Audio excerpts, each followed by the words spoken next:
הסיבות שמקור רם מעלה כזה מסר לי אינפורמציה כזו לא עניינו אותי. בעיקר מכל החברות בפירוש שלו הוא שאנחנו ידידים קרובים, ממש ידידים בנפש. ידידות שהתחילה ראינו באור. שרשרת העיתונים שאתה מייצג, דהיינו קינג פיצ'רס, שהייעוץ לעיתון הגרמני, והם קיבלו את זה בשמחה. תפסיק. תודה, צבי. צבי, תן לי. Mr. Lurie, what is your aim in this whole affair, which is very confusing? What is what? What is your aim in this whole affair, this whole complex, Naor Lurie? Well, my aim is first and foremost to settle the facts straight for the record and for decency. In which case then, why did you wait 4 months until you have actually made this thing public? If you had secret information, or what was claimed to be secret information, why did you keep it in your heart so long if you were dealing with such a corrupt official? The news item, which was supposed to have such a decisive effect, was never really published, or at least it was apparently published in Aryeh in March, and afterwards stated that it was false information, and you yourself never actually published it anywhere. So where is the damage? Okay. First of all, let me ask you this. It was, just to put things in the proper perspective, it was published as, quote, false information after Naor gave it to me, so I understand. And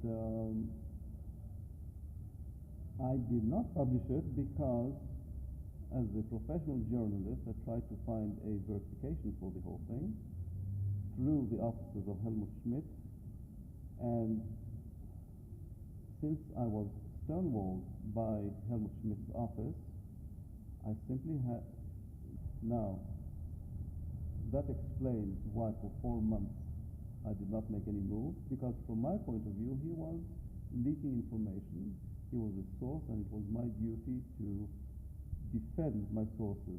Now, it's my duty to defend my sources if they are delivering correct information, or even if they're delivering incorrect information, but in good faith. When this source comes to me and declares openly, with a cynical way, after writing false letters that we have right here behind us on the wall, that even that dramatic information was in so many words false, then he becomes to me, for me, a corrupt government official. Thank you very much. Parallel to this, did Mr. Naor ever solicit your help in seeking employment with the Springer organization? Well, he made his basic request on the 30th of October, on the 29th of October, 1980.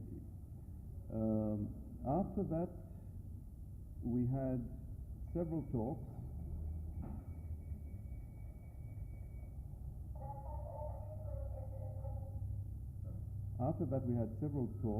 Where he did mention his desires, but now it was more in the case of how do we move ahead about an employment, or rather contacts, professional contacts with defense. And advantage will going to the polygraph give you, because it is known that polygraph is not always acceptable in a court of law? Well, you see, first you journalists challenge me to go to polygraph, and I say, fine, okay. Now, after I accept it, you come and say, what will it help you? It will not help me in the court of law. But for me, a polygraph, since I am telling the truth from A to Z, will simply be a technical move, and maybe will persuade some people, especially since Mr. Naor does not show any willingness to do it, that someone here is telling the truth and someone here is lying.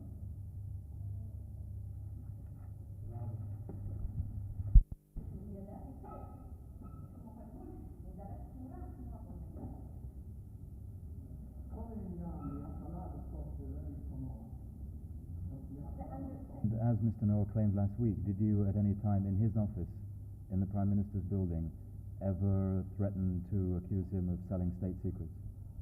No, no, that is absolutely incorrect. What I did